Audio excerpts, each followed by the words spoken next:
My traditional name is Owadi. I'm the elected chief of the Kwakwasuntinik First Nation. Many of you have heard of our territories being referred to as the Broughton Archipelago. Our people know firsthand and far too well the impacts that aquaculture and open net cage fish farms have on our wild salmon. And we have told the government consistently and over decades that we simply do not want this abomination of an industry in our territories.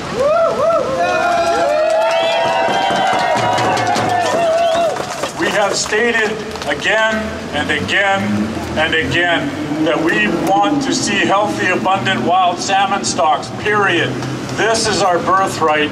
This is what Creator has put in front of our people to sustain us, and this is what we see and we demand that it has to be for generations yet to come.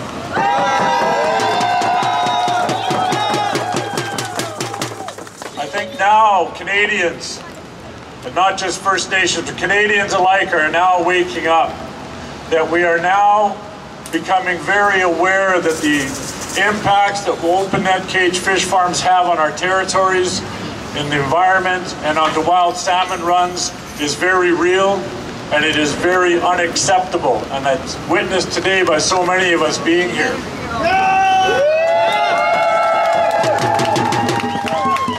I believe Canadians need to wake up. I believe Canadians need to hold their leadership accountable. We have had the Special Legislative Committee on Sustainable Aquaculture do its report a number of years ago. We've had the Pacific Salmon Forum do its report on wild salmon a number of years ago. And just this year we've had the Cohen Commission's report. And it's time for all of us to understand that there are very clear and common recommendations found within each of these reports, and each of them point towards the impacts of aquaculture and open net cage fish farms on wild salmon, and that is completely unacceptable.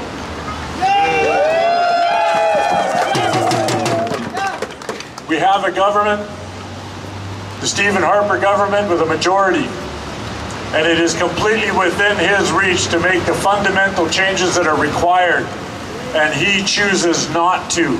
He chooses to allow the desecration of our wild salmon to continue. It is his choice, it is his decision, and it's time for all of us to let him know that this is simply not acceptable any longer.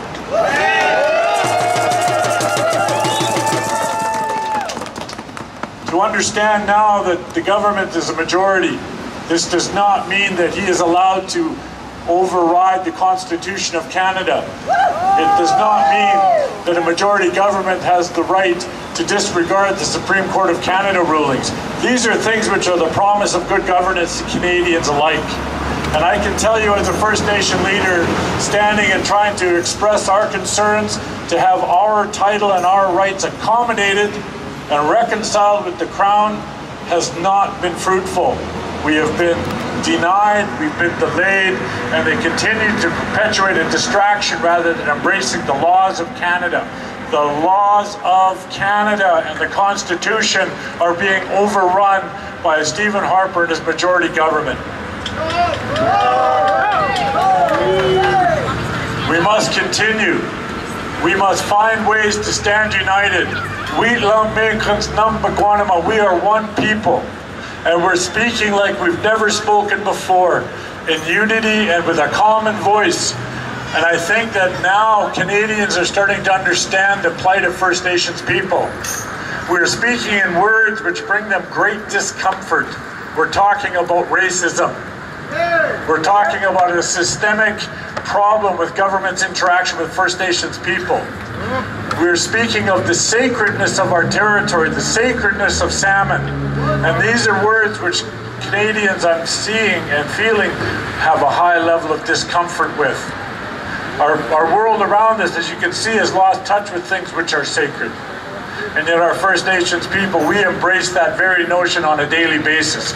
That the wild salmon have been put in our territories in abundances to sustain ourselves in the rich and diverse culture which we have, both on the coast and up into the interior of British Columbia. It is 15 years years since the Royal Commission on Aboriginal Peoples was provided to the government.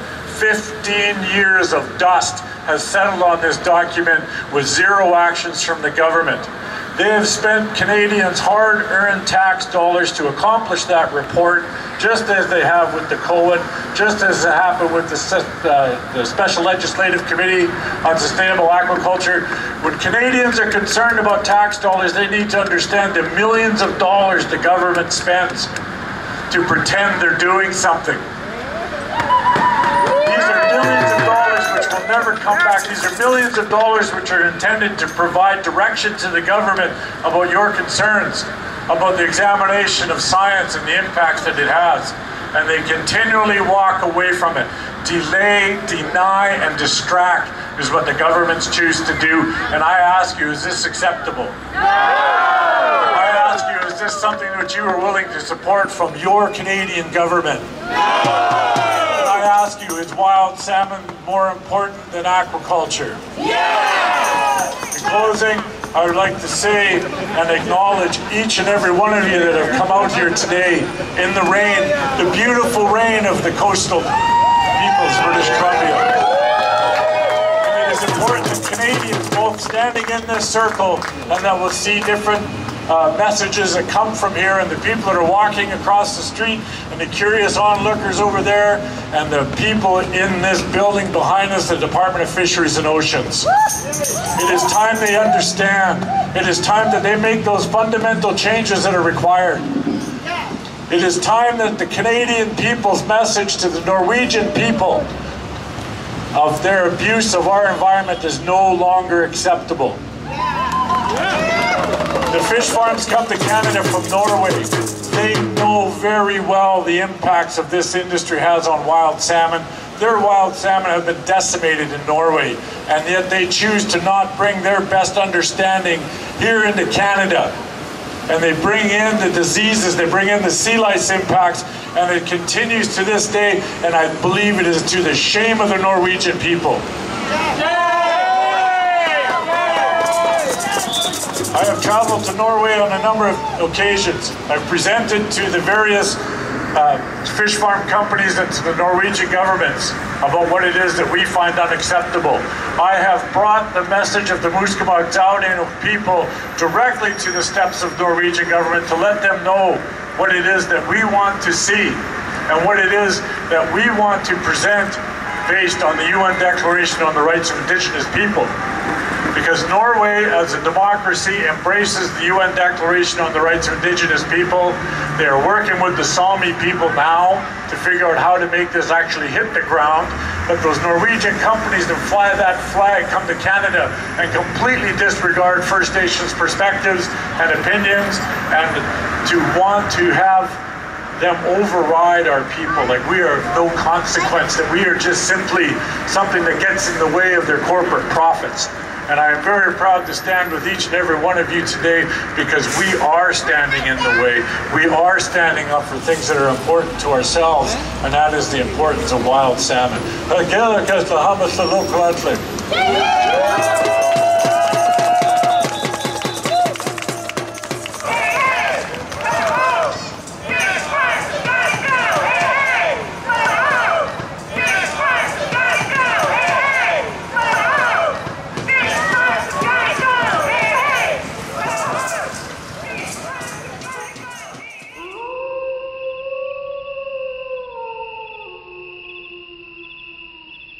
When Canadians are concerned about tax dollars, they need to understand the millions of dollars the government spends to pretend they're doing something.